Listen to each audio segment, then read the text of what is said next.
release the commissions that are due to the agents, especially if they have complied with all the requirements. The agents, the brokers really need their funds right now.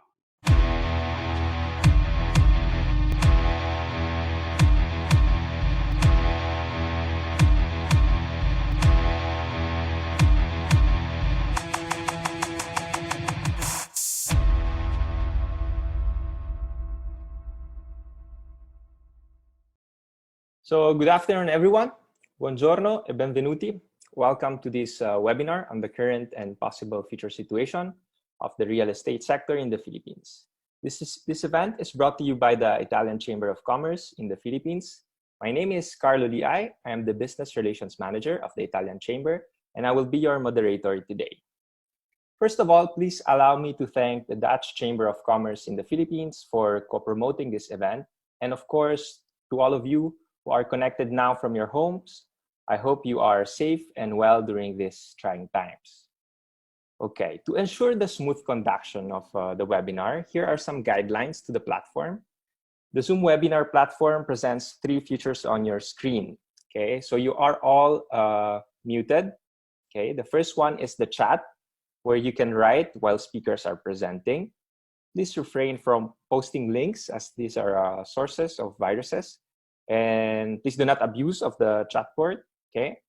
You have the raise hand button, which is there because as I said, you are all muted so that our panelists can present undisturbed. By pressing the raise hand button, you can catch our attention, but we will not allow anyone to intervene by microphone for reasons of time and logistics. If you have any question though, that you want to raise to our panelists, you may use the Q&A button, and we will address your concerns at the end of the presentations of the panelists. So let's take a look at the program. Okay, the only small change from the original schedule is the switch of slots between Mr. Romulo Nati and Mr. Joey Bondok. Then if you notice, there's a dedicated portion for the Q&A, with which we will try to answer some of your questions. And then we will draw our conclusions. So without any further ado, let me introduce you to our first speaker of the day, giving us a quick introduction on the situation of the real estate sector in the Philippines is none other than Mr. Lawrence Ziller. Lawrence is the Managing Director of Bizgator Consulting, a co-founder of the Philippine Infrastructure and Construction Focus Group, and the Vice President of the Italian Chamber of Commerce in the Philippines. Lawrence has many years of experience in the real estate sector, as prior to coming to the Philippines, he has been the CEO of a private real estate investment fund in the Middle East and a consultant to several real estate developers in Europe, the UAE, and the Southeast Asia. He has also contributed to several publications in the Philippines and abroad. So, hello, Lawrence. Please take the floor. Hello, good afternoon to everyone.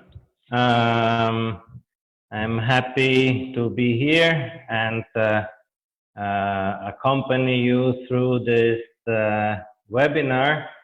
It's actually a very exciting topic today because, in fact, we are living an unprecedented situation. I don't think that any one of you has ever experienced a lockdown or a curfew in this way. Therefore, the first question, because we hear this word a lot in economics, the question is, are we in a recession? I know that this word causes fear in many, especially also those who have lived other economic crises in the past. Next slide, please. So why are we talking about recession? So let's look at, first of all, what a recession means. So I took this from Wikipedia, so I'll read it out loud. A recession is defined as a significant decline in economic activity spread across the market, lasting more than a few months, normally visible in real GDP, real income, employment, industrial production, and wholesale retail sales. This may be triggered by various events like a financial crisis, an external trade shock, an adverse supply shock, the burst of an economic bubble, a large-scale natural disaster, or a human-caused hazard, such as a pandemic or war, for example. So, question, does some of this apply to right now? Well, we just read about pandemics. So it is somehow either human or naturally caused disaster upon our economy. Next. Let's see the next slide. In fact, everyone will understand that if business is closed, the economy is crumbling. Can we afford that? Can we afford not to earn money?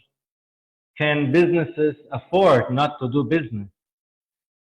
Who will pay for all this cost? So there is a series of questions that come up and a series of implications in our finances. And I'm talking about businesses. I'm talking about our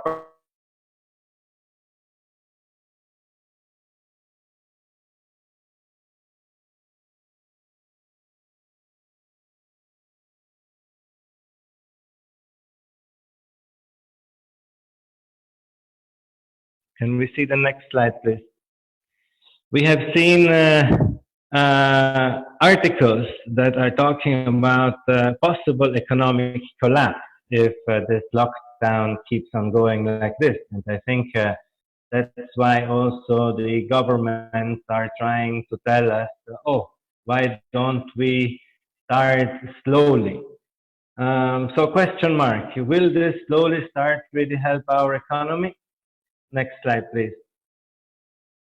So the other day in the Inquirer, April 26th, Benjamin Diokno, our BSP chief, predicts recession, followed by fourth quarter recovery and strong 2021. Let's look at what he said in detail. Next slide, please. He said he expects the local economy to enter a recession over the next 6 months before recovering in the fourth quarter and entering an upward growth trajectory by next year. He said the Philippines will likely follow a U-shaped economic recovery in 2021, where he expects a 7.7% growth. Then further he said, the rest of the world economy faces a virulent mix of monumental debt to GDP ratio and the deepest global economic recession in the last 100 years. He also said that the peso remains steady despite the market turmoil and has been the second strongest currency after the Japanese yen among 14 monitored Asian foreign currencies. So what does that mean? He's actually saying that the world is facing a very, very deep crisis, but the Philippines is actually better positioned than other countries, and that actually made me feel much better. And I think most of our viewers also like to hear this. Next slide, please. What does it mean? That with all the debt that is being created in that, the corporate debt increases. So even though the Banco Central is pushing more liquidity into the market, corporations still will have a burden of big debt, and which funnels over to the private entrepreneurs, especially in the Philippines, where there is very little unsecured debt compared to other countries like the US, where we have a very high volume of unsecured corporate debt. Next slide, please. So what comes into my mind, because we actually have no comparisons here, apart from the past economic crises, like in 97, 98, or the financial crisis of 2008, 2009. So just by looking back a little bit more than 10 years ago, the last financial crisis was caused by the collapse of the US housing market, where the bubble burst thanks to the derivatives, where the banks were selling mortgage-backed loans. And as a result, the economy contracted worldwide. Businesses and banks had to close. Many employees lost their jobs and financial security. And this affected dramatically the housing market worldwide. Even during this situation, the Philippines was not so much affected, like, for example, the Middle East, Dubai, where I was at the time, and Italy or the US, where we had property values going down 50 or even 70%. So property asset values decreased everywhere. And many buyers were left with higher mortgages than the value of their property, which led to a massive amount of foreclosures. Next slide, please. So the question which everyone is asking himself right now, and even me, I am asking this same question. What about the property market now? What is happening right now in the market? Can we find some data which we can look at? And we had Lamudi sending us some data which actually will tell us a little bit of about what is happening right now, since we all fear that this situation will affect our real estate sector. Okay, so the online data of Lamudi is, of course, is telling us about patterns, what is happening on the internet, and what is actually being looked for. Let's see this demand side pattern. Next slide, please. Okay, the seeker, we are going to see the seeker demographic and the in-demand property type and the rental versus purchase demand. Next slide, please. So we see that the total site visits, there's a little mistake here, should be February and March instead of April and March. So the site visits, the countrywide site visits have decreased 20% during the month of the lockdown. And the new users have decreased 42%. So those who were not previously thinking about property certainly are not now. And those who are thinking about property are thinking harder than ever. Next slide, please. The quarantine has not changed the device usage pattern. So 2/3 of all visitors are still mobile. Next slide, please.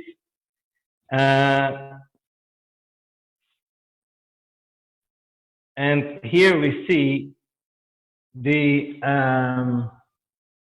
still the seeker demographics, the lines which represent the percentage in change of inquiries. So we see during the first week of lockdown, everyone was depressed, and then it picked up around before April 6th, especially in some areas like in Marikina and in Caloocan, but that maybe is just the data which says where the internet knots are.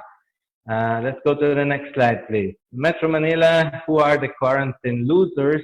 well during February 17 to 24 and the first week of lockdown. It was quite stable, and then it went down everywhere, Makati, Taguig, Muntinlupa.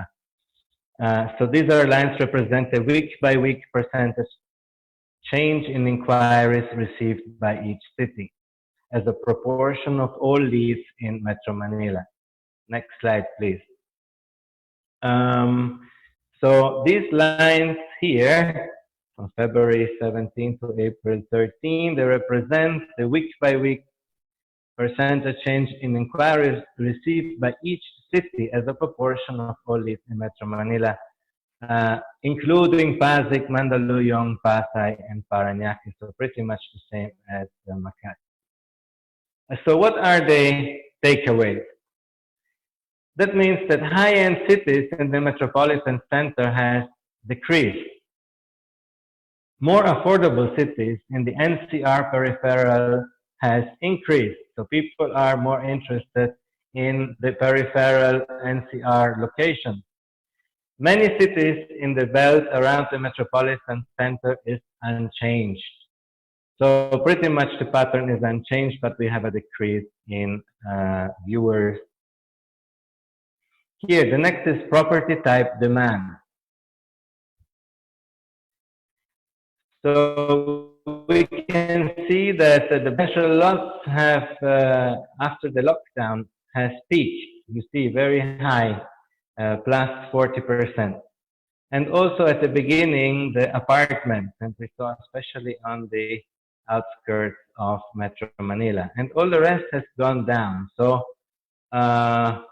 condos and apartments have then gone down. Next slide, please. So property type demand. Slide number 10. So the takeaways. Condominiums and commercial properties has therefore decreased. So commercial properties have gone down.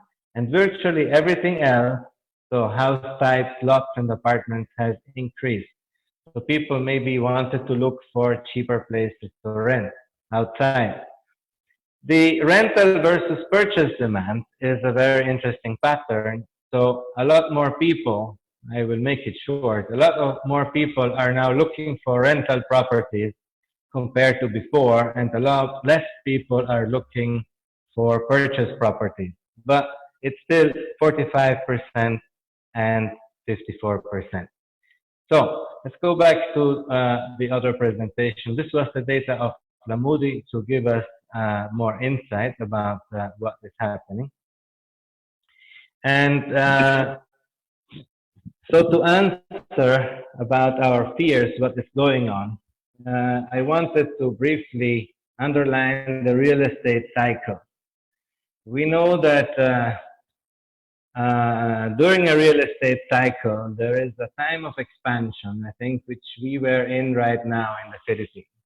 And then normally there would be a hyper supply or oversupply, followed by a recession. And I think what could have happened right now, and we don't know for how long. I hope that Benjamin Diokno, our governor, BSP governor, is right, that we will see recovery in 2021.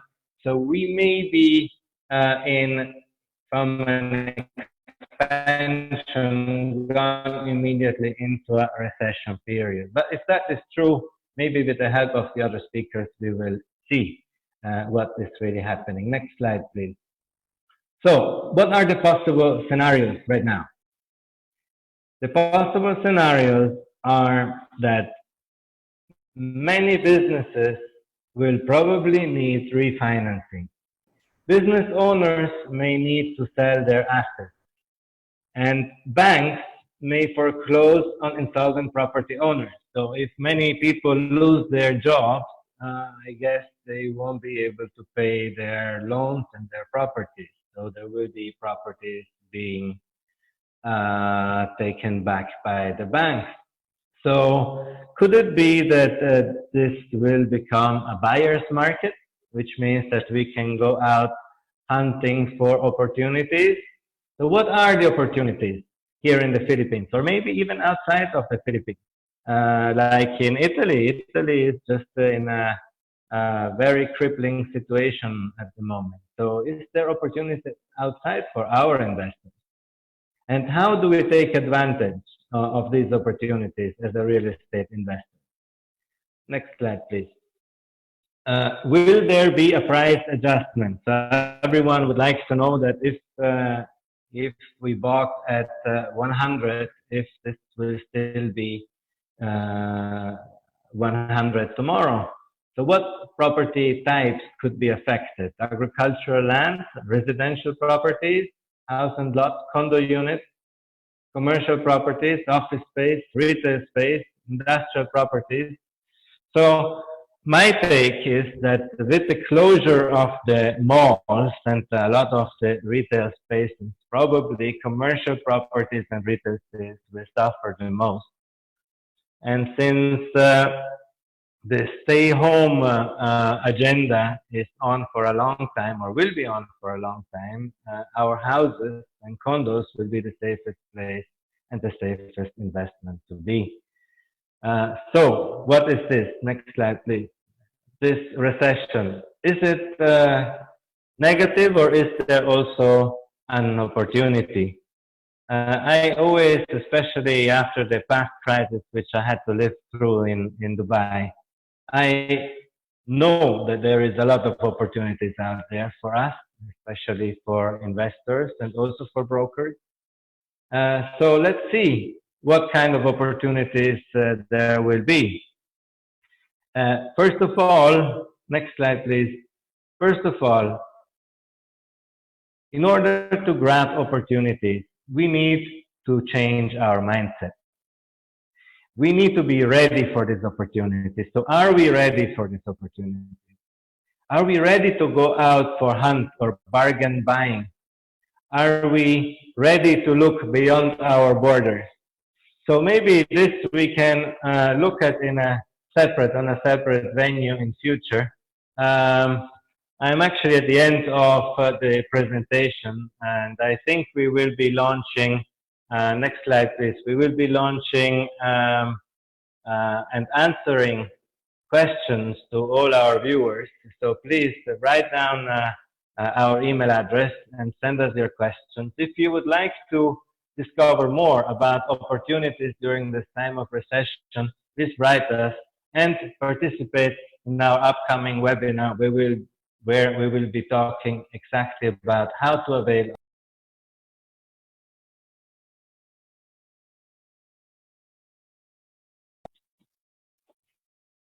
Okay.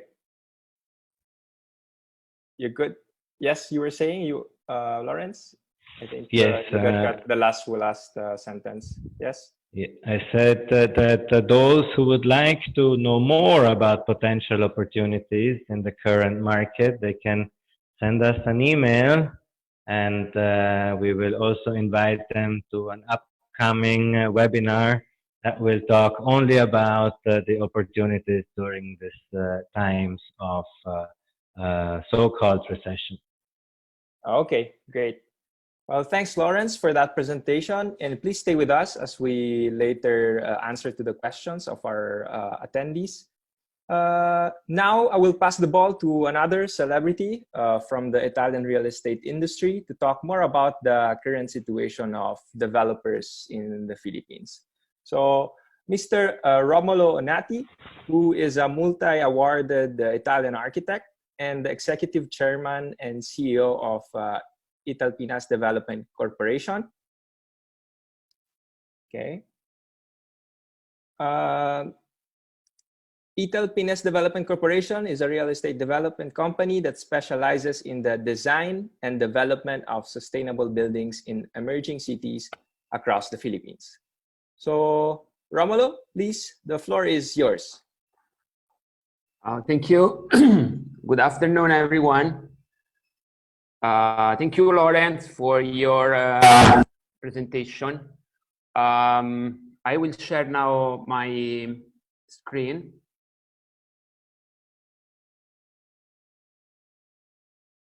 Okay.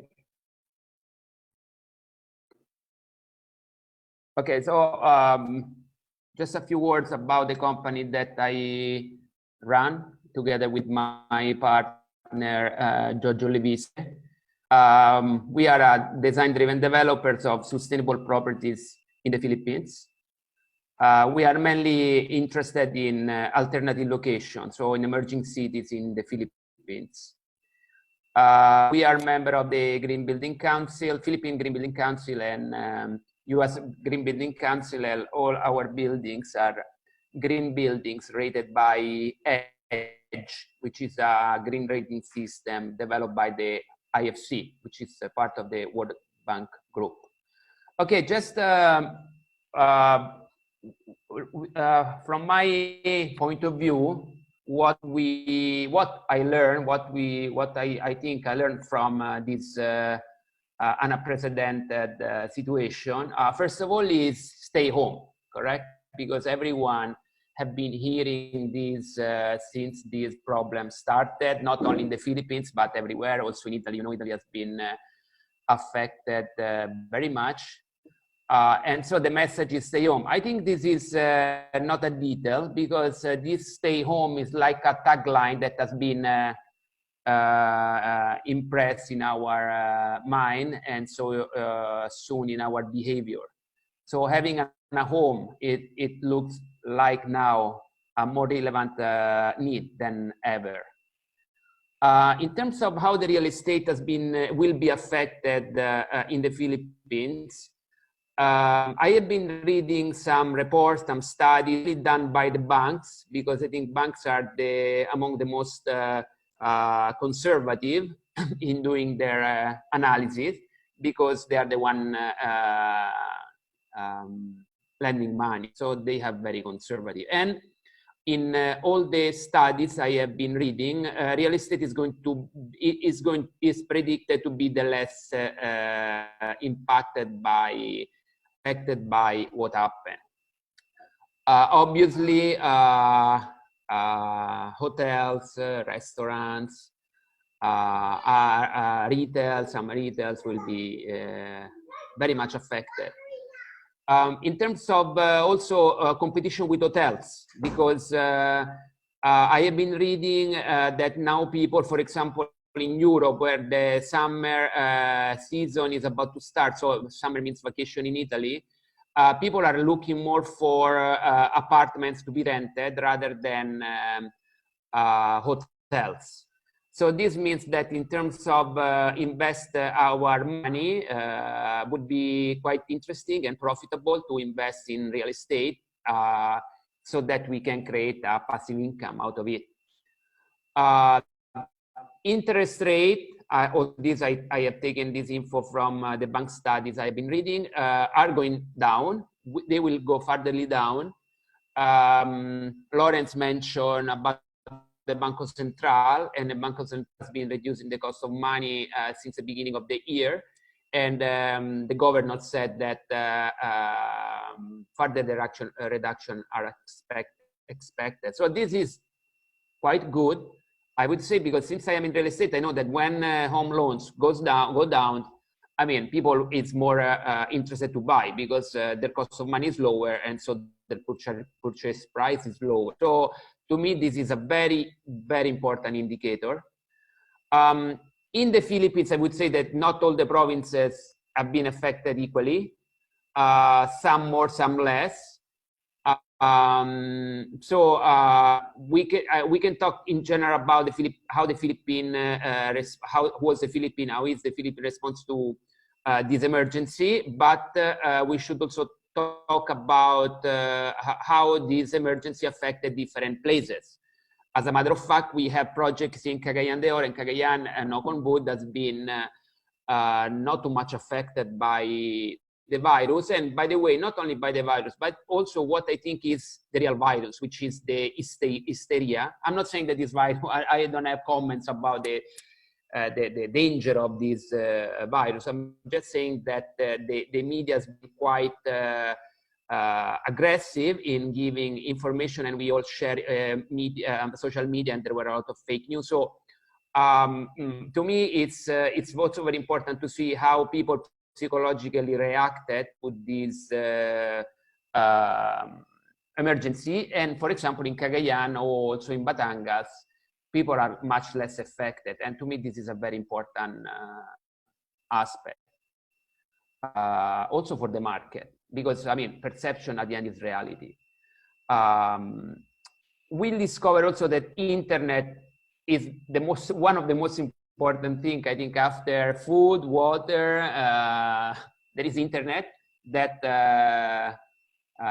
help us to work, do the smart working, but also to be in touch with our beloved ones. And so it let us feel less isolated.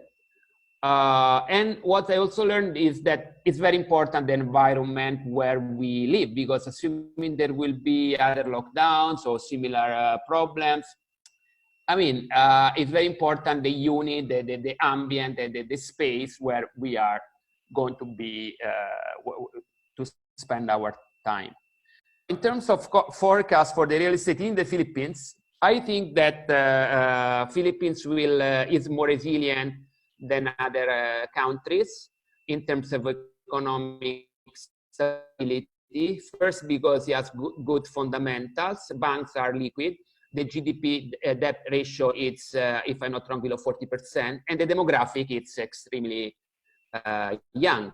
And I think 50% of the Filipinos are below, if I'm not wrong, 23 years old. I mean, rough number. But this means that, I mean, it's not Italy. I mean, obviously my beloved country, but 60% of the people in Italy are already elderly, so they will not contribute to the wealth production. There would be an increased interest to the provinces. It was a few days ago, I read an interesting article where Senator Bongo said that the government will put in place incentives and will do whatever is possible to decongest Metro Manila and give more investment to the provinces so that people may think to move. I think this is one of the most important aspects of the Philippines. Myself, since we started, we anticipated in some way this trend that people will go back to the provinces, or will even foreigners. I mean, we have an example of Lawrence, no? I mean, Lawrence is Italian, but he's living in Cagayan now. So I think that some provinces, I mean, the healthy one, the one that are growing, are not going to be affected in the mid-long term. Of course, in the short term, we are all affected because, I mean, it's people cannot walk, people cannot visit, people cannot meet. But this is about to end next month. There will be an increasing on environmental awareness. I mean, we have been reading that there are a lot of connection between, or at least supposedly there are connection between the virus and the environmental degradation. And also this is in a few sites that I have been reading from months. Green buildings, sustainable buildings or sustainable products, also not in the real estate, will be very much in demand. Actually, I have been reading an interesting presentation from BPI that was really highlighting that. It's very important as a developer that we will guarantee connectivity, physical and virtual. And physical in terms of, it's better, it's much more, it's more important, it's very important to live in a place where you can go down and access satisfy basic needs. So better if you are close to one mall, close to convenience stores, pharmacy, hospitals, but also, I mean, to be close to main highways and important hubs in the cities or around the cities. I think that would be needed for developers to conceptualize and deliver new flexible payment schemes, friendly promos, maybe discounts, just to catch up with sales and get close to the market. Because obviously some sectors really lost their income for a few to 2 to 3 months. I'm not saying it's still a buyer. I don't think we are moving in the short term to a buyer's market. We are still in the seller's market, but there is a shifting on this. So we may have to become more flexible. And also, I mean, now it's everything online. This webinar is one of the many examples.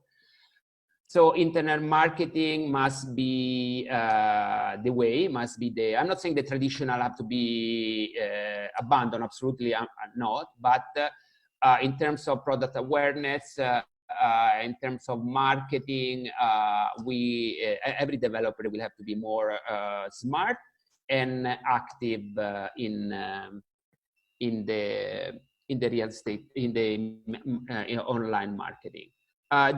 So, I mean, just to share a few slides of our company.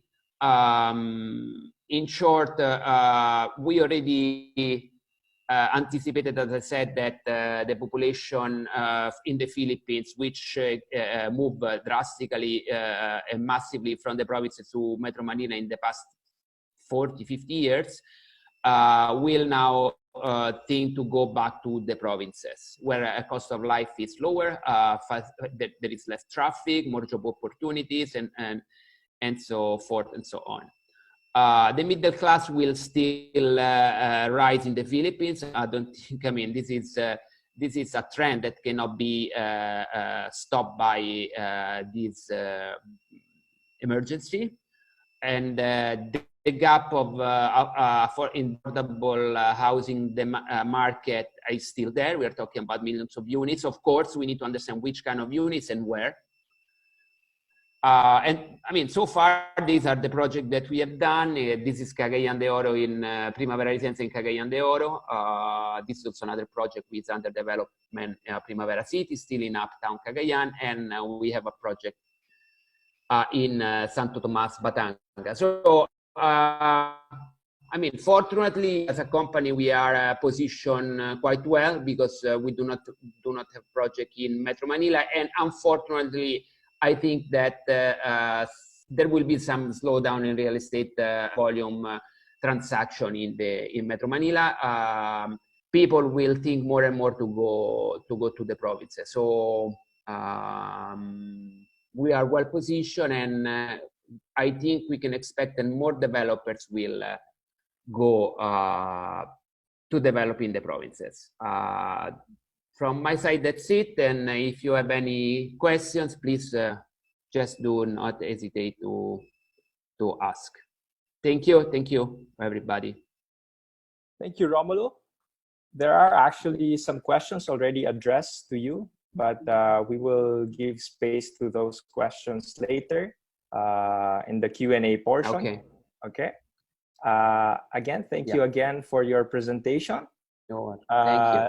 We now give the floor to our next speaker, Mr. Joey Bondo, who will talk about today's implication for commercial real estate. Okay, can we see Mr. Joey's camera? Is it on? Hello, Carlo. Hello, Joey. Hi, can you see me now? Yes, we can see you. Okay, so good Wait, afternoon. Before anything else, yep. I'll give you an introduction. Just sure. To our attendees. So sure. Mr. Joey Bondok is a senior research manager at Colliers International Philippines. They call him the Google of real estate. Oh. He conducts macroeconomic analysis and assess the impact of economic growth to the real sector. He is regularly featured in news articles, programs, webinars, and his knowledge will definitely come handy today. So yes, Mr. Joey, whenever you want. Okay, thank you, Carlo. I want to thank also the Italian Chamber for inviting me and for allowing Colliers to present our insights and the data-backed recommendations for developers as well as investors. Let me share my screen. Okay, so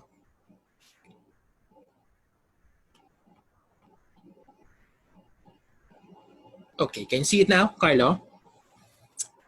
Yes, yes, yes. Bro. Okay, so before I present the specific property sectors, let me just first do a quick review of how the economy performed and is expected to perform. So we grew by 5.9% or almost 6% in 2019. That was the slowest in 8 years from 2010 to 2019. Our GDP was 6.3%. That was the average growth. Unfortunately, for 2020, the 5, 6, 7% rosy projections of previously are now out of the window, and they were projecting a much slower growth for 2020. In fact, even the finance department, NEDA, which were a little bit more optimistic, are now projecting a contraction, meaning no growth, and there will even be a negative GDP for 2020. But an upside here is that a lot of investors, a lot of credit rating agencies are projecting a faster recovery by 2021. I think the central bank is now even projecting a growth of about 7% from negative GDP in 2020, and that is a very optimistic news. There were initial concerns when the lockdown was imposed here in Luzon because, as you can see from this slide, Luzon accounts for 73% of the country's GDP. Imagine all economic activities mostly focused on Luzon. And for the BPO sector, the outsourcing sector, Luzon accounts for about 80% of the total outsourcing activities in the Philippines. So that is really huge. That really has a huge impact, big impact on the property market, of course, because these BPOs have been occupying a significant space since their entry to the Philippines in early 2000s. I have here just a slide on what the NEDA thinks about the Philippine economy and which sectors will be badly affected. Of course, tourism, transportation, exports are, on the top of your totem pole of segments that are likely to be affected. Remittances, they are still growing. In fact, in January, remittances grew by about 6%. But if you look at this slide here, the top three sources, United States, Singapore, Saudi Arabia, account for 50% of total remittances. And I don't know if my colleagues here agree, but anecdotally, OFW remittances are a major driver or one of the drivers of the demand for affordable and mid-income housing here in the Philippines. So those that are priced from 1.7 to 3.2 and 3.2 to 6 million pesos per unit, remittances drive the demand for those residential units. As you can see from this slide, GDP, the last time that we had the contraction was 1998 during the Asian financial crisis. During the global financial crisis of 2008-2009, we were somehow able to prevent the economy from contracting. We still grew by 1.1%. And of course, now let me do a quick discussion of the COVID-19. World Health Organization said that COVID-19 has been contained in China, and it has even peaked in China, in Wuhan, in Hubei province. But while that is optimistic news in China, that is not the case in other parts of the world. I mean, we're looking at US, Italy, Germany, UK. These countries are really, struggling to contain the virus, and they're somehow grappling to keep their economies afloat. And US, in fact, has just injected its largest stimulus package in history. So that just shows you how massive of an economic impact this COVID-19 has on the economy in general. And of course, this cuts across all segments, and it's also affecting property. Now, there are comparisons between the SARS outbreak of 2003 and the COVID-19 right now, but that is natural. But we have to know that China is a much bigger economy now. It's a major source of tourists, of investments, and even ODA. So this impact on China will definitely have a greater spillover effect on the economies of other parts of the world. And you're probably, some of our viewers here might be more familiar, more interested in residential. But let me, of course, explain also the office sector. Why? Because this is one segment that also drives the demand for residential units here in Metro Manila and even outside of the capital region. This bar here or donut here shows you the split between the transactions between the POGOs, the offshore gaming companies, the BPOs, and the traditional businesses here in Metro Manila. So these are the MNCs and banks, financial corporations, insurance companies. So they're equally split. Previously, BPOs would occupy, 60-70% of our total office supply. But when POGOs entered the market, they lorded it over other office demand drivers. Now for 2020, initially, we were expecting 1 million square meters of office supply all over Metro Manila, but now that will be down by about 20 to 30%. So we're now seeing only close to 800,000 square meters of new office supply for 2020. Why? Because of the work stoppage implemented by developers, and even after the lockdown is lifted, we expect that the government and developers to implement social distancing measures within their construction sites. So that will have a negative impact on completion. BPOs were bouncing back pre-COVID-19 when the coronavirus issue was still a China story, but it has nearly blown out of proportion, has become a global issue. And as you can see, the BPO sector might see a slower demand this year because some companies that some of our clients are, looking at taking a wait and see stance. They're looking at the next 3 to 6 months. How will this issue pan out, and will this affect the total demand for outsourcing services, especially from their Northern American clients? So this is the scenario that we are looking right now.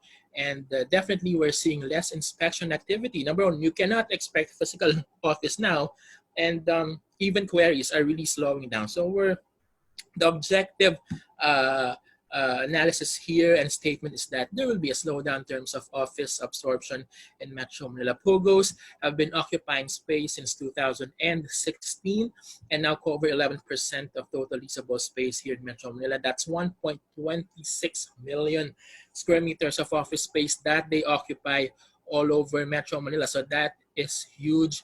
The problem now is that POGOs are still pre-leasing office space, meaning they're paying a reservation fee, but with the travel restrictions imposed to and from China, there will be no new Chinese employees here. But with the recovery of the Chinese economy, the demand for offshore gaming might increase in the near term. So that should facilitate a greater demand for offshore gaming operations. But again, the only problem is that we are not seeing no new Chinese employees because of the travel restrictions. So overall, that's what we see for the office sector. But I have a few recommendations here, especially for developers. Now is the right time to try to maintain the tenants that they have their office buildings. So try to offer flexible lease terms, maximize LEED certified, well certified building all over Metro Manila, and highlight property management. It is important that we have sanitation measures in place, temperature checks, as well as emergency preparedness plans that are in place. For companies, those that are taking up office space, one of our major recommendations is to negotiate long-term deals, especially those that are into pharmaceuticals, biotech, technology companies that are still expanding even while we are in a lockdown, and adopt modern technology. We're doing Zoom meetings now and a lot of online conferencing apps. We didn't use these technologies or applications prior to the implementation of a lockdown. We're using a lot of cloud computing. We no longer have to go to office to access data. All we have to do is to log into the cloud computing system of our companies. But what should this work from home experiment do in the near term is to drive the demand for flexible workspace in Metro Manila, because some companies again are trying to control or limit their office footprint because they do not know. They're not sure about their expansion plans in the next 3 to 5 years, so they're probably taking shorter lease terms now, so they probably occupy flexible workspace in the next 3 to 6 months. So an opportunity that we see is that flexible workspaces will rise because companies will be implementing split operations. So half of their employees in a traditional workspace, half will be occupying a flexible workspace or will be working from home. Now for residential, we were initially optimistic because 14,700 condominium units, that was our initial projection for 2020.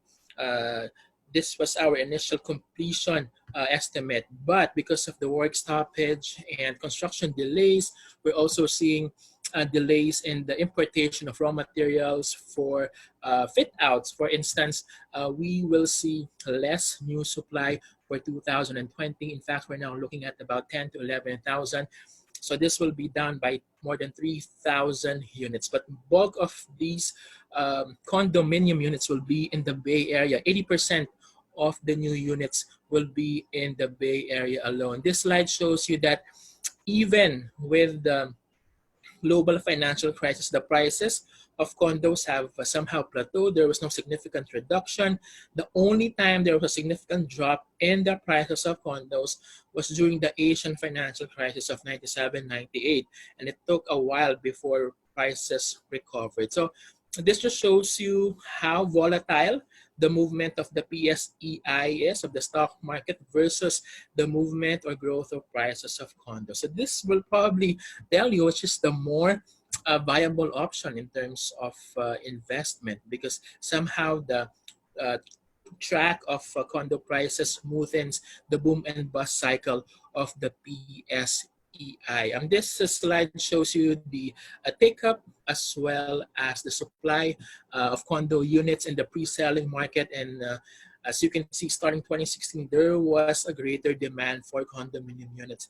That was the time when, of course, POGOs entered the market, and there was a pent-up demand starting 2016. So there was this take-up that was outpacing or outstripping the new launches in the market.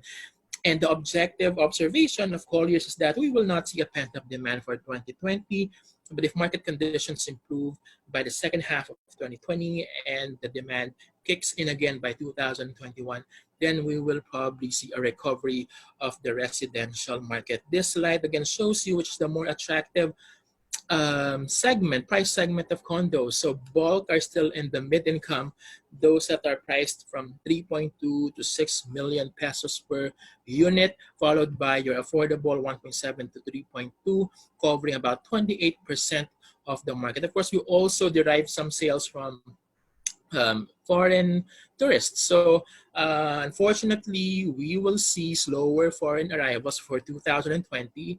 In fact, according to preliminary government data, arrivals from January to March are down 40%.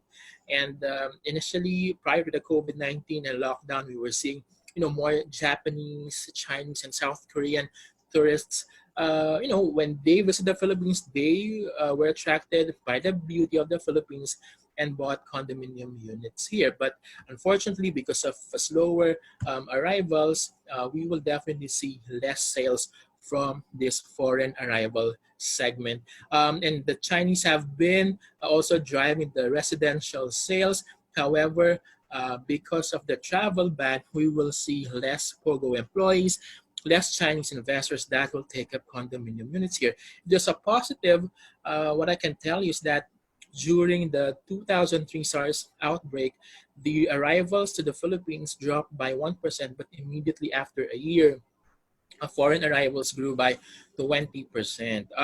For the COVID-19 in 2020, we're not yet sure as to how significant its impact will be on the property, on the economy, on the leisure sector, but definitely we are seeing a wider impact in terms of its effect on the property space. So one of our recommendations for developers is to highlight property management similar to office. Make sure that you have proper sanitation measures. And we believe that developers that will be able to respond to this crisis will stand out and will be top of mind once the pandemic is over. Now, if you're a condominium unit or a house and lot in an integrated community, we believe that that should be highlighted because it is important that the residents, the unit owners can easily access basic needs. Is there a clinic available? Will there be health services that will be within their reach? So that is important. For buyers, of course, every residential buyer, every residential investor is opportunistic by nature. So they will really be looking for bargains in the market. And some of them, those that are still awash with cash, find this time, an opportune time still to buy because the central bank has been cutting interest rates, and this has been resulting in lower mortgage rates, which makes some prices in the secondary and pre-selling market even more attractive now. So that's for the office and residential. I just have a few on retail, but I think for retail, we will also see the new normal. So greater use of e-commerce, of online payment schemes, debit, credit cards. Food courts will probably evolve because of the social distancing measures. So there will probably be more space that will be allotted for every seat, for every customer. Smart malls will be part of the new normal. So there will be robots as customer service agents. You also have the next gen stores being rolled out by McDonald's. This only means that there will be less human interaction, and of course this is important to avoid infection and transmission. But one of our key recommendations really is for retailers to expand their presence online, use the platforms of the mall operators, or if there is none, then maximize social media, Instagram, Facebook. All of these platforms are very attractive social media sites for selling. For landlords, also highlight sanitation within your malls. And of course, provide rent concession because now a lot of retailers are facing difficult times. And it's really important that we provide these retail concessions to our retailers. For industrial, what I can say is that there's a growing demand for logistics warehouses because of the deliveries that we are now seeing all over Metro Manila. And this is one segment that will drive the property market moving forward. So overall, that's what I see for the property sector. But let me just point out a few indicators here that will help us in our road to recovery. Infrastructure, the government said that there will be no delays in the implementation or construction of major projects, and that even if the government allots more for the social amelioration programs, key projects, the railways, the toll roads that are helping decongest Metro Manila, those that will extend all the way to Bulacan, Cavite, Pampanga, Tarlac, will be implemented still. Decentralization, there's the Balik Provincia program of the government, so it should entice more companies to decentralize, and the new normal is implementing business continuity plans. Do not be Metro Manila centric. Look at opening shops in Cebu, Bacolod, Iloilo, Davao, so that if there's a problem in Manila or Luzon, you won't see major disruption in terms of your operations. Low interest rates, we believe that, unlike the Asian financial crisis, we were seeing mortgage rates of 20, 21, 22%. Now mortgage rates are at what, 5, 6, 7%. And we believe that once the demand for condos kicks in again, in 2021, this is one key economic indicator that will aid the property market in uplifting the sector. We also see the new normal in the office market. So you have the flexi spaces and of course the e-commerce, which is a thriving segment right now because of social distancing measures. But we should also not forget that some developers have a lot of ready for occupancy units. And this will probably serve as halfway houses for BPO employees, especially now that companies want their employees to be locating near the office tower. So these are factors that we believe will help assist the economy and the property as we observe our way to the recovery by 2021. Carlo? Okay, thank you. Yeah, thank you. Thank you, Mr. Joy, for your insightful presentation. And please stay with us as we answer the many questions posed already by our attendees. But now, can we activate the video of Mr.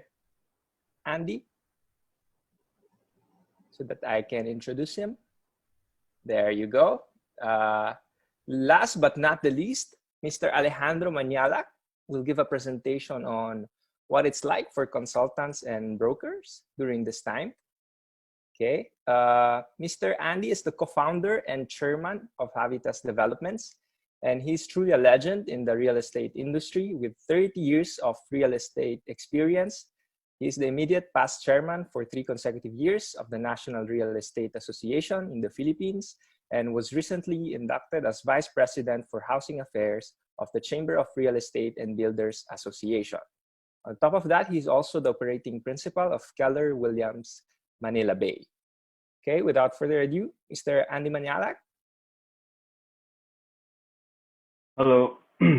Carly, you have my slides, right? Yes, I do. You want me to share it? Yes, please. Okay. Good afternoon, everyone. I'm very thankful for this opportunity because this will be the first time that I'll be talking about, for the previous seminars, I've always been talking about the forecast for real estate. And this is the first time I'll be talking about the impact, the economic impact of this COVID-19 for the brokers, because somehow I still belong to that industry, apart from being an advisor to investors right now. So how is it impacting the brokers? A lot of people think that who will be controlling this? Okay, a lot of people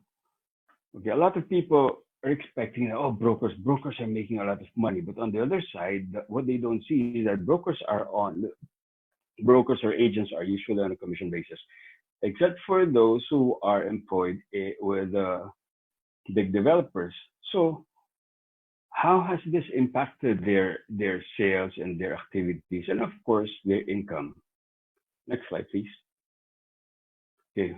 First, an immediate impact was that there was an abrupt sales, very deep dive in sales, but not because there was no demand, but it was because of the lockdown. Next. Because of the lockdown, the restricted movements of both sellers and buyers prevent them from meeting, visiting properties, doing their inspections, and also closing sales, because real estate in the Philippines is still a person-to-person. It takes a personal meeting. We're still not yet, although some developers, I used to work for a developer before wherein we can do closing online. I've sold a couple of big units to somebody from Sri Lanka, who's not been to a Sri Lankan investor who was in Australia, who bought the property in the Philippines. I haven't seen him, I haven't met him, but he bought big units. The developers right now who are positioned for that, who have their systems set up for that, are really somehow at least not as affected as those who were completely using the traditional methods. Next. Right now, there are still some agents who pre-COVID, they were already doing some transactions. And right now, the reason why they couldn't close is because, one, of course, if it's a secondary sale, they cannot finish the transaction. Two, if it's with a developer, the developer are not prepared, their system is not prepared to accept online payments or do online transactions because of the documentary requirements. Next.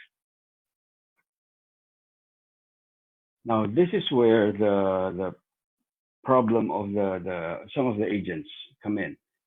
A lot of them, especially those who are with the developers, have unreleased commissions.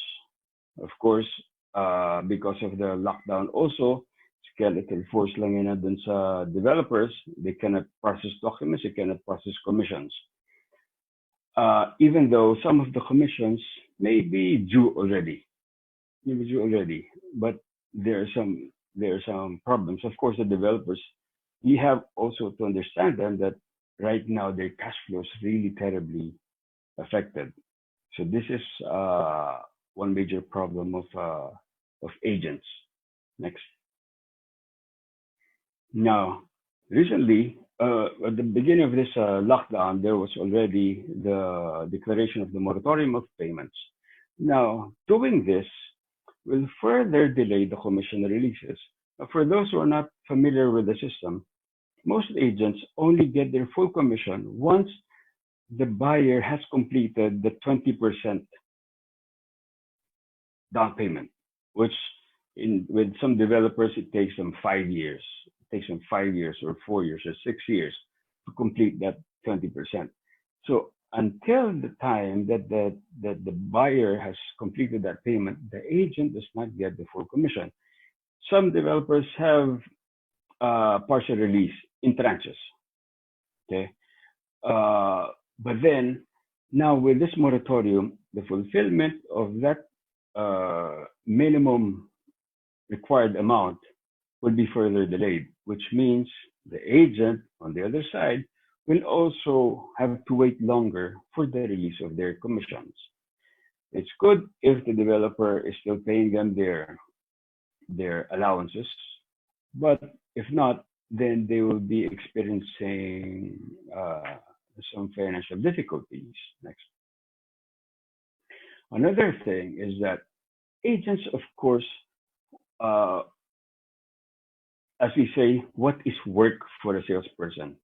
The work for a salesperson is lead generating clients.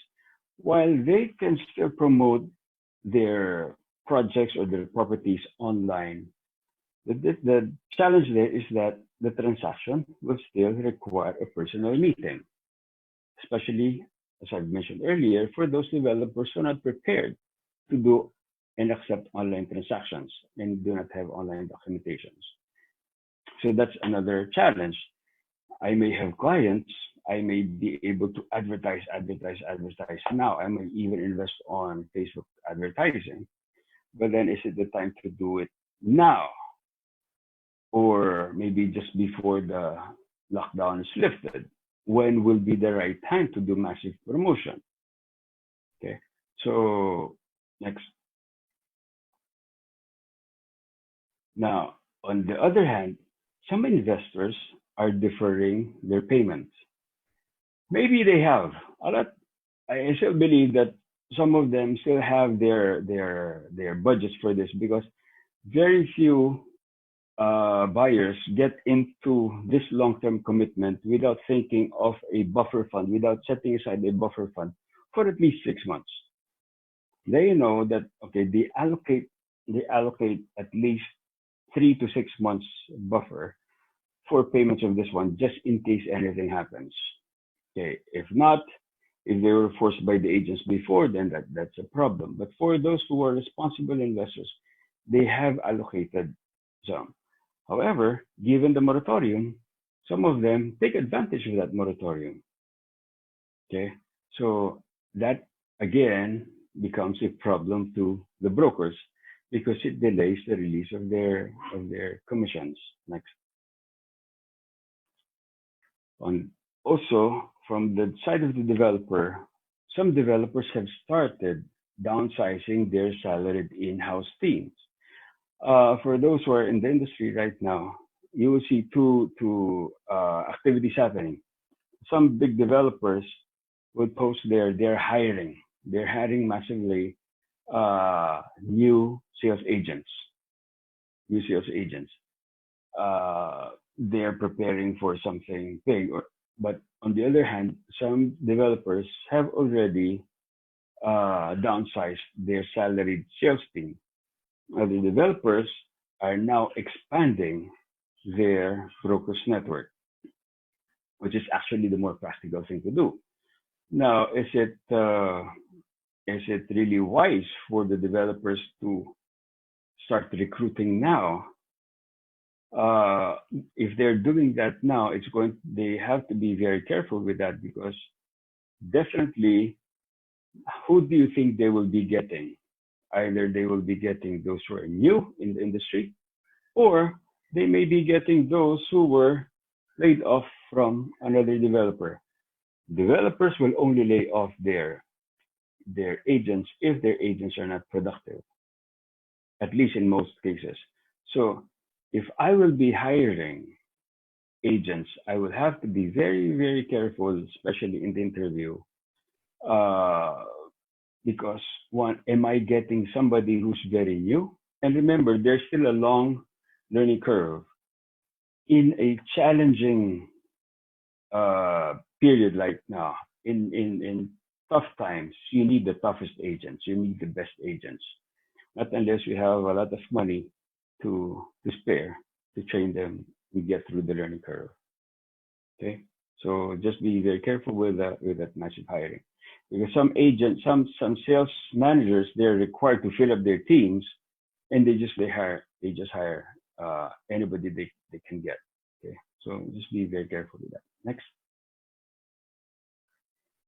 So those were the problems of the brokers, and also especially in terms of their cash position right now. Now, what will be some of my recommendations for the developers? I would really suggest that you keep your productive network. You keep your productive and loyal sales agents, sales managers, sales leaders, because it takes quite a while, especially those who have been used even through tough times, because it takes a while to train them and develop their loyalty. Number two is to embrace technology and get your system ready for online transactions. Right now, there are a lot of developers who didn't see the need for this, because before they say, "Oh, we're a small company, we don't need that. We don't need to invest in that. That system is so expensive." Now they realize that. I have a couple of developers. I referred to my friend who's the president of the NOAA business applications. They can do the applications, this ERP applications, ERP solutions for these developers, and without customization, this can be a plug and play thing for developers in 1 month. You can already adapt into that online system. You can do, you can accept payments, sales documentation. So again, you can adjust, you can adapt to this market. Now, another thing that we don't have yet here is, like in the US, they have the DocuSign. But now they have launched this. There's this French company who has launched a Docs on Chain. You call it Docs on Chain. This is what is this? Secured online digital signatures. There's also the DocsCheck. DocsCheck is the global standard for data and document security, wherein the documents are kept in the blockchain, and it's almost next to impossible to have your documents forged or faked. Okay, some universities are using this, some cities are using this. Muntinlupa is already using this. I think the public accountants, the certified public accountants, are already using this one. This is going to be very useful for real estate. Another thing is that 2 years ago, I've also introduced the real estate robot. The real estate robot, wherein you can do your viewings remotely. The client is in another remote place, but they control the robot going inside the unit. They're directing it themselves. So that reduces the person-to-person.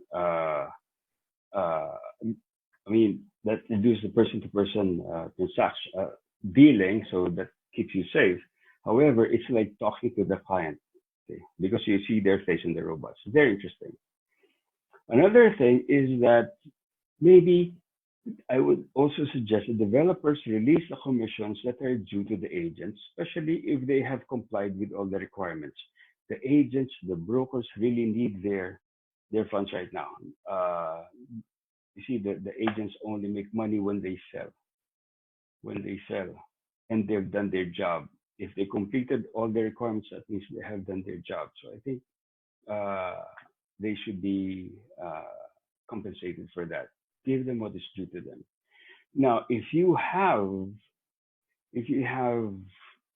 this budget, maybe you can extend cash advance to agents with receivables, even with sometimes even with the reasonable interest.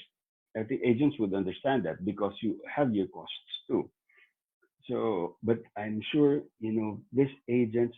When you do this to agents, they will appreciate your company better, and this is what you get: loyalty to these agents. I know some of my agents, some of my colleagues before who was with another company.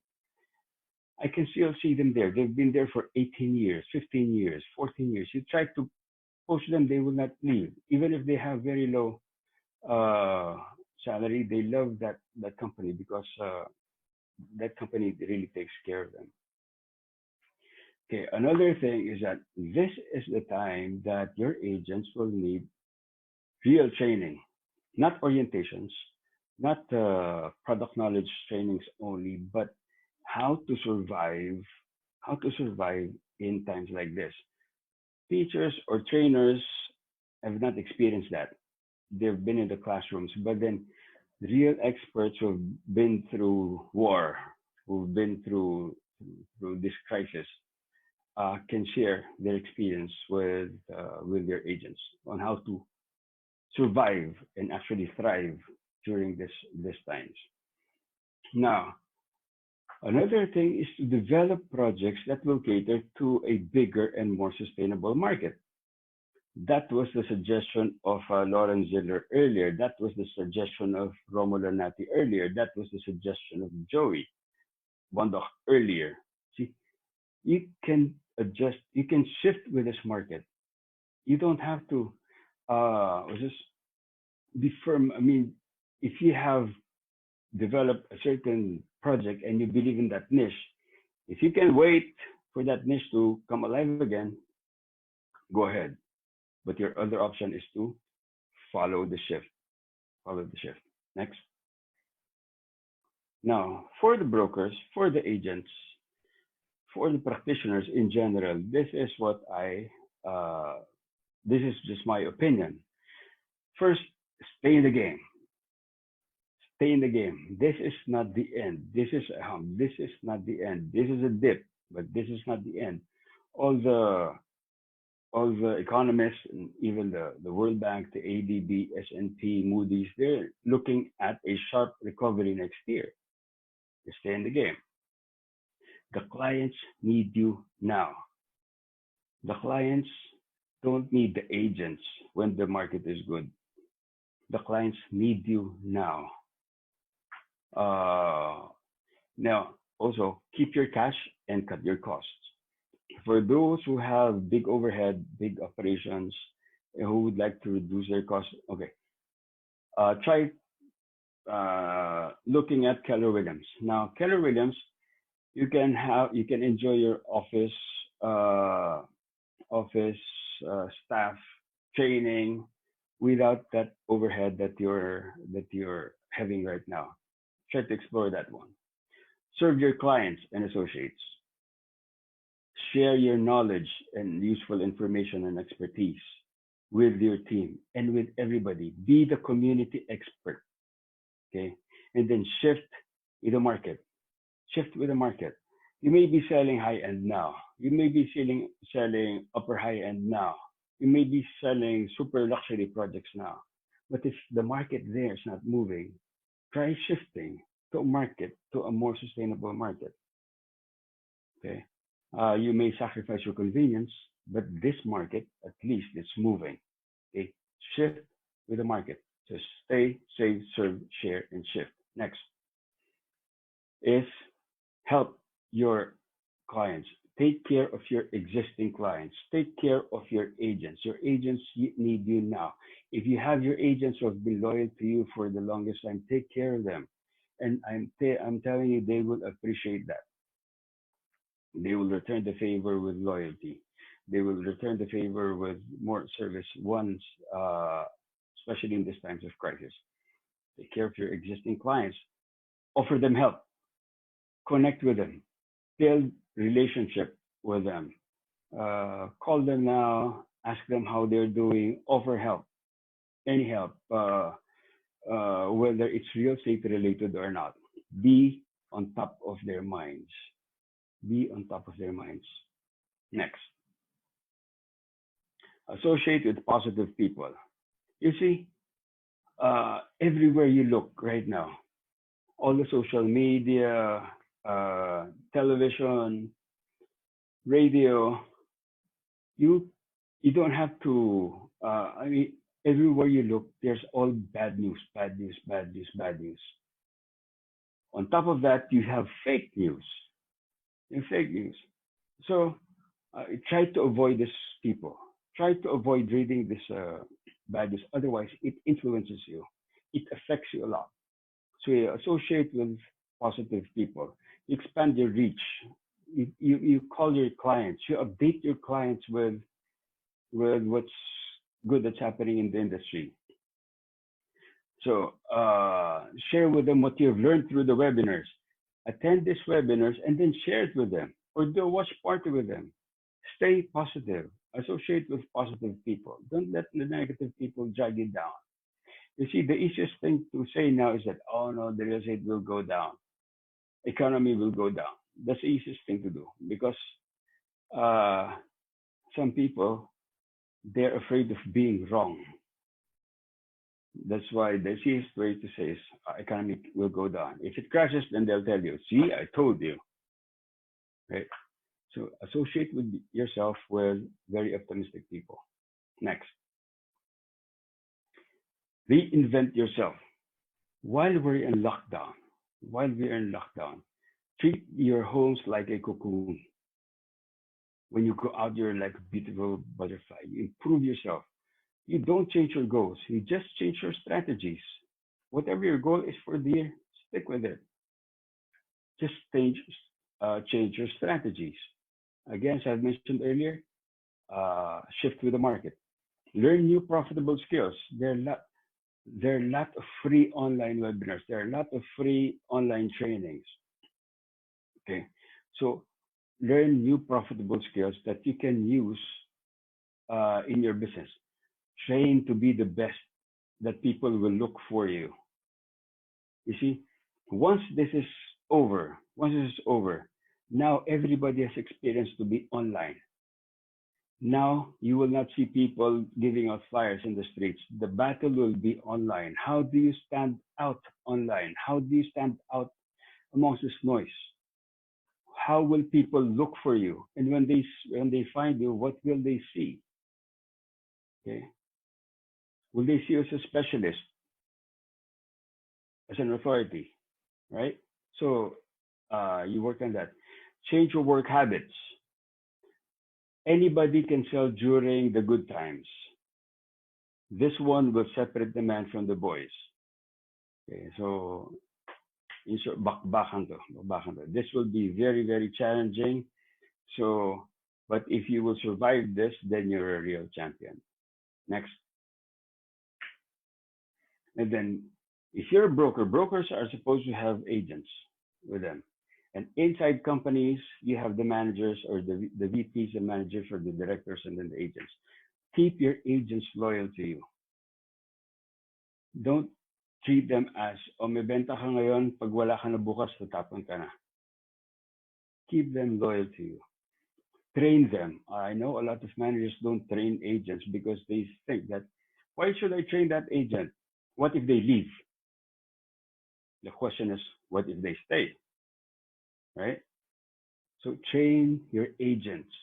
Train your agents. Remember this. You cannot just motivate your people every day without training them. You motivate an idiot, you end up with a motivated idiot. train them with your skills, train them with skills on how to sell, on how to market. Okay. Now, be fair with your dealings with them. Be fair with your commission splits. Be fair with your compensations. Okay, next. So to summarize it, you stay in the game, save, serve, share, shift, and then help your clients, associate with positive-minded people, reinvent yourself, and keep your agents loyal to you. Next. Now, people ask, is there still a demand for real estate? Of course, more than ever, more than ever. The demand is even bigger now because now people realize that real estate is not just a need. It is not just the best investment. It is their protection. People now, the best protection to COVID is inside your house. People never looked at it that way. This is a new way of looking at real estate as your protection. Your stocks, your bonds, your luxury cars, voila, they're you have no value right now for you. Okay, gasoline is almost free, but nobody's loading because you cannot go anywhere. Right? The question is, who can afford? The demand is there, the need is there, but who can afford? Now, it is your job now to find these people who can afford. During this recession, if you may call it, the circulation of the money just stopped. It just stopped circulating. It did not dissolve. It's there somewhere. We just have to find where it stopped. Who has it? Sabi nga ni David, there are a lot of dried powder out there. Find them, reach them, and serve them. Okay. Now, on the other hand, you find a way how to make it affordable.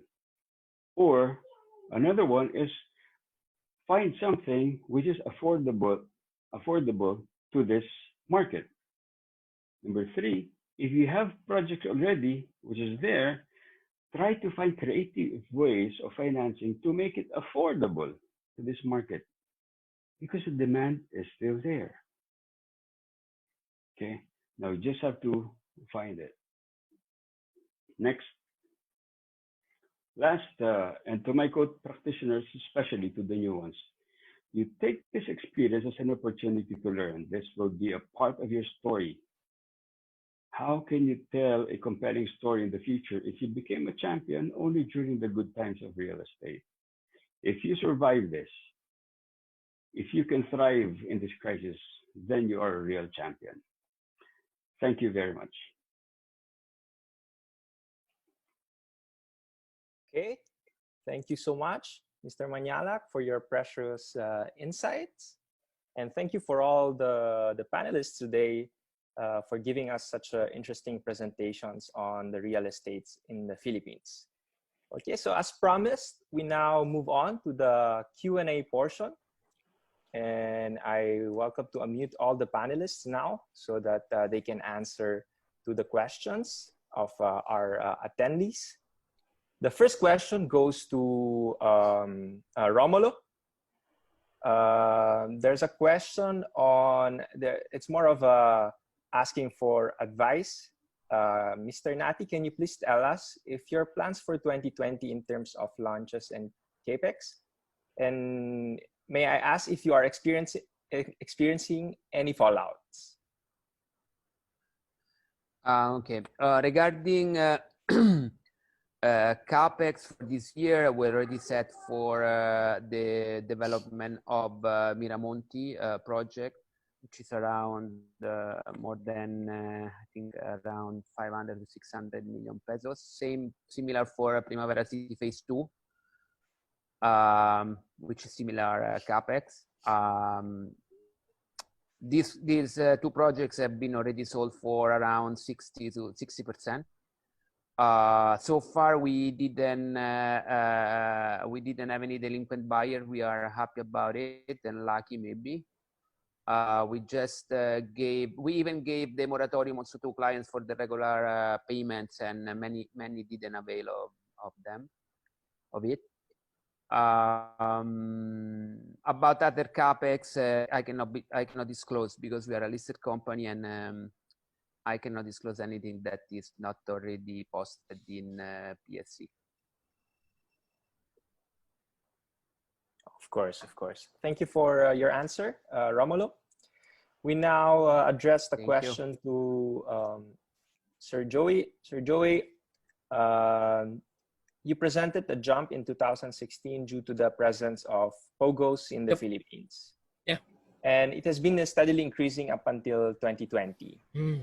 So if the government starts heavily regulating these POGOs and starts disincentivizing their presence in the Philippines, up to what extent do you think this will negatively affect the value of the Philippine real estate market?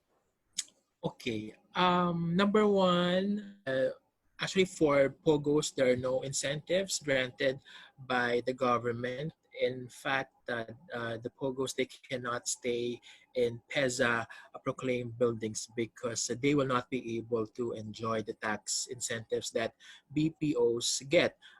In terms of the impact to the property space, okay, let me clarify this. Assuming the scenario is if they all leave the Philippines, okay? If that is the gloomiest scenario, if they all leave the Philippines, of course, office vacancy will increase tremendously. Currently, the POGOs occupy 11% of the total leasable space in Metro Manila. So 11% plus the vacancy that we had in 2019, which is about 4.3%. So you could expect that office vacancy in Metro Manila will increase from 4% to 15%. But of course, again, that is, the gloomiest scenario. In fact, for POGOs, I think the government has somehow been neutral in terms of their operations here. But one reason why I think one government official even opened the possibility of allowing POGOs to operate is because the government can somehow generate additional funds from these POGOs and help them with their social amelioration programs. Another impact that POGOs, that the POGOs might have an impact on office is that we might see a lower rents because over the past few years since the entry of POGOs, we have seen office lease rates growing, especially in the Bay Area because of POGO companies. I'll give you an example.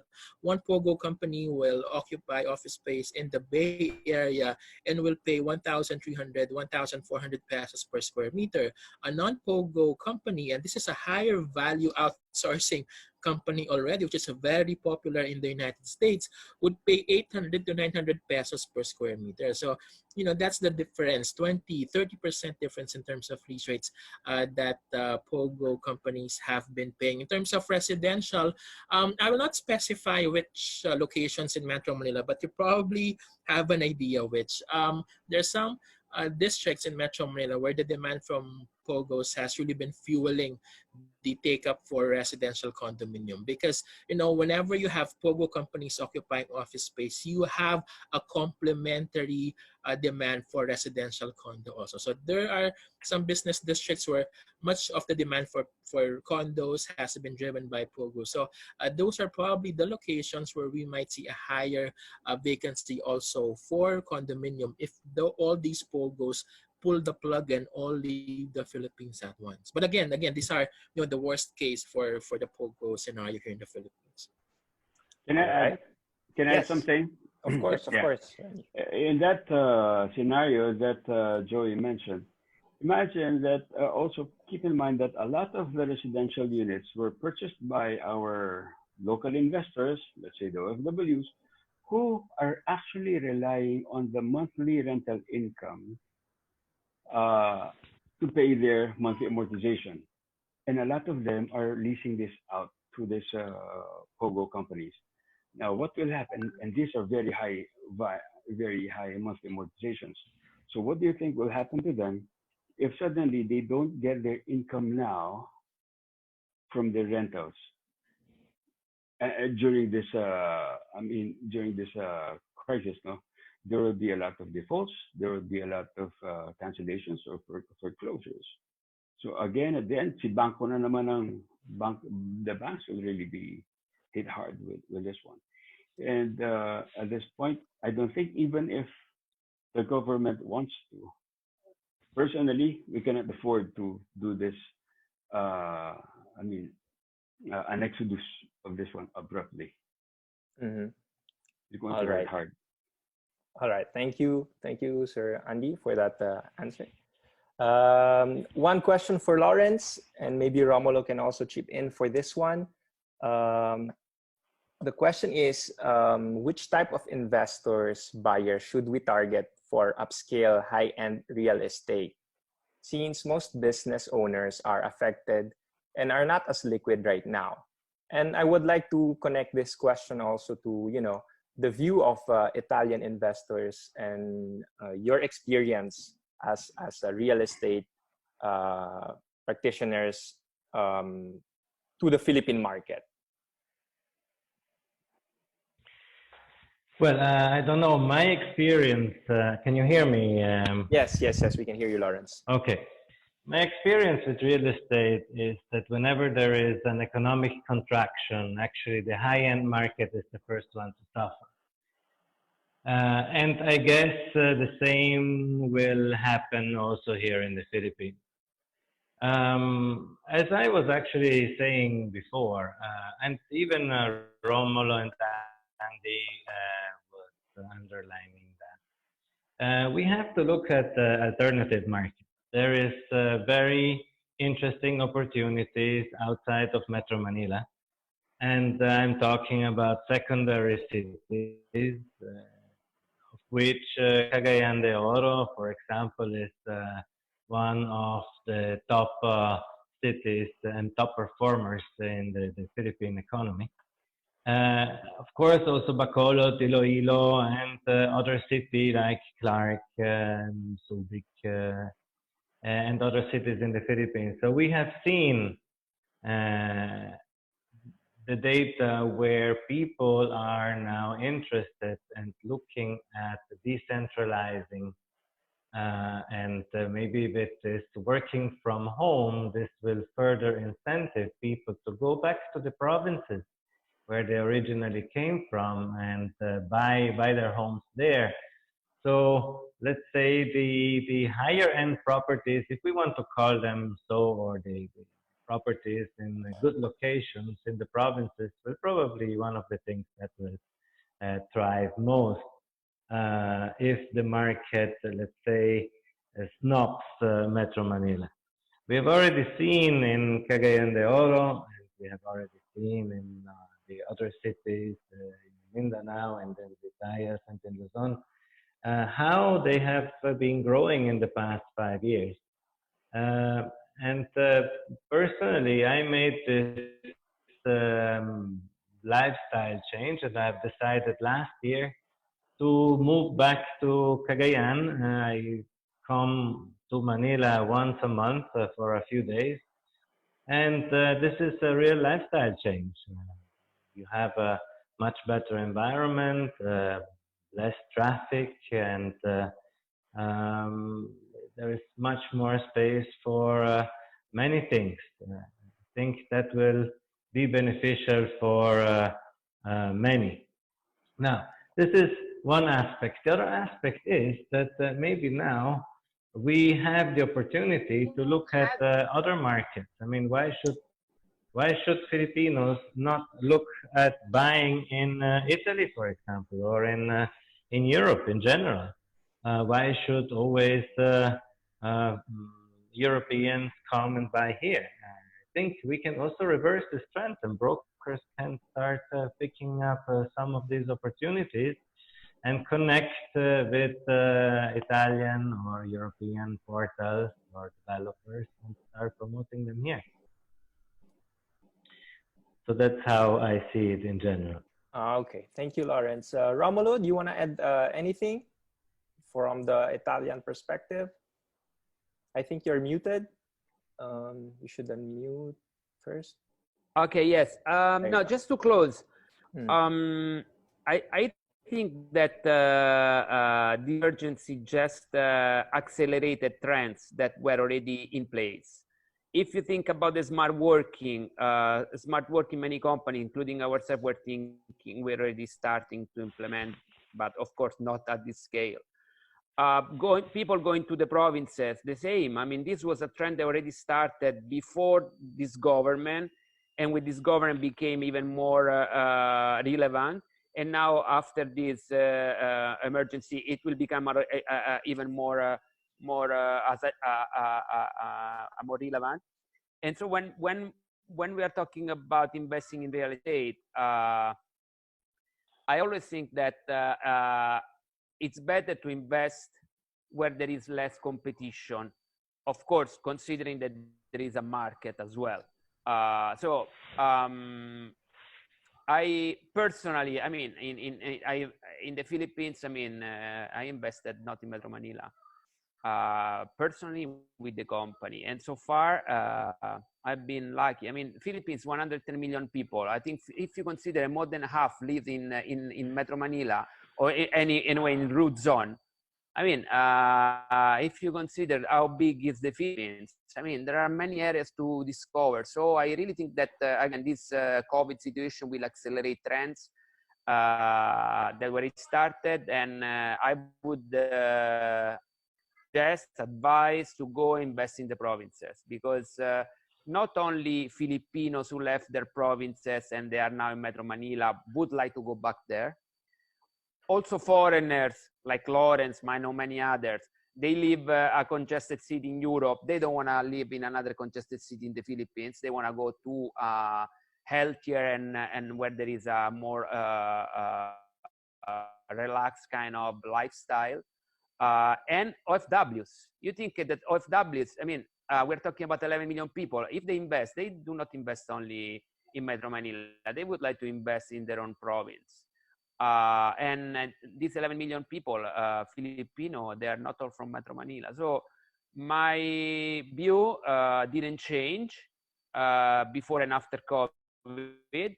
I still think that the Philippines will become a multipolar country, and so the best opportunities are outside Metro Manila. I have seen this one happening in Italy. I have been seeing this one happening in many other European countries. The secondary and tertiary cities are where the opportunities are. That's what I think. And again, COVID only is accelerating that, not slowing this down, but accelerating that. All right. Thank you, Romulo. Thank you, Romulo and Lawrence, for giving us that perspective. And now there are many questions, but we'll answer to the one last, and I'll address to Sir Andy, since you mentioned the shift in strategy. There's a question here on what will be the most effective way of promoting and selling your inventories online if we are already leaning towards that direction, and how can this be a strong tool? Okay, right now, especially during this lockdown, right now is not the time to go out and call your clients and sell. That would be quite insensitive. But this is the time now to connect with your clients, build your relationships, establish your position now as a caring authority and as a specialist, and that you are aware of opportunities. Now you reach out to your clients. You reach out to your clients with this one, with care, with information, with knowledge, with positive motivation. I'm telling you, they will be the one asking you on what to buy. Personal experience right now, I mean, for the past 2 weeks, I've been getting, calls from my clients asking me, Andy, what is a good property to buy? Is there a good property to buy? Let me know. Fortunately and unfortunately, the prices of the properties right now haven't changed yet.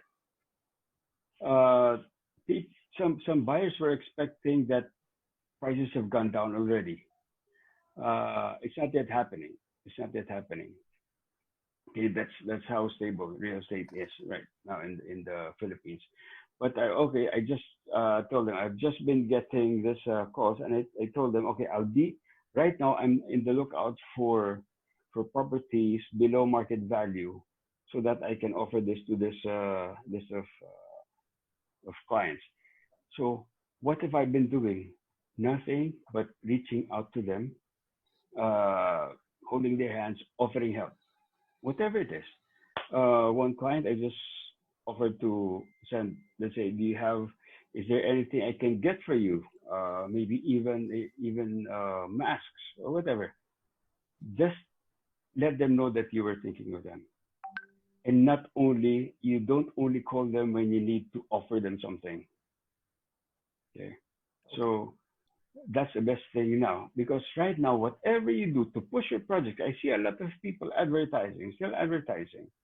Yes, it's good, put it in the market, but then don't be too insensitive. Just reach out to your clients, expand your network, generate leads, generate leads, generate leads. Okay, that's the best thing that you can do right now. Position yourself. All right. Thanks, Yeah. Sir Andy.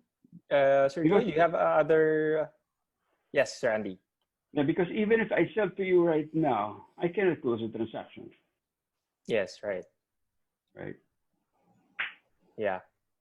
Sir Joey, do you have other suggestions or Yeah, thoughts well, you want to share? perhaps briefly, what I can share is that, for sellers, brokers to just be proactive.